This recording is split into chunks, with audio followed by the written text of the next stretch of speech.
આ માયા શું પ્રકારે કયા પ્રકારે કાર્ય કરે? માયા ધ્રુવી છે. માયાનું વર્ણન સમજાવો. આજે આપણે બધા શું કરીએ ખબર છે? લક્ષ્મીપતિ થવા જોઈએ, લક્ષ્મીના પતિ થવા જોઈએ. અરે લક્ષ્મીના પતિ ન થવાય, લક્ષ્મીના દાસ બનાય, દીકરા બનાય, છોકરા બનાય. એ માયાપતિ તો ખાલી કેવલ એક જ છે. કોણ? શ્રી હરિ છે. માયાને આધીન ન થવાય. માયા છે ને પકડે છે એને છોડતી નથી, પણ માયા જેના પતિ, માયાના જે પતિ દેવ છે ને એનો શરણ લેવું જોઈએ. માયા શું છે?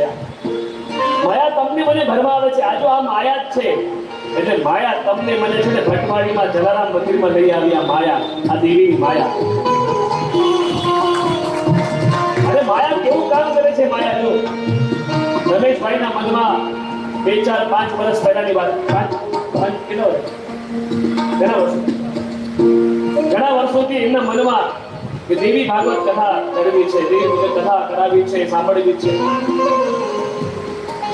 એ માયાનું કાર્ય માયા કરે. હવે આમની મનની વાત મને કેવી ખબર પડે? મેં તો અનિયાસા વાત કરી, રાજેશભાઈની વાત કરી, રાજેશભાઈ હા ભણી, જિગ્નેશભાઈ પિલાણીની પણ વાત કરી. રાજેશભાઈએ વધારે જોર આપ્યો અને કે અમારા રમેશભાઈને ઈચ્છા તીવ્ર છે. અને આ માયા થકી આજે અહીંયા આપણે બધા બેઠા છીએ. આ માયા છે ને તમને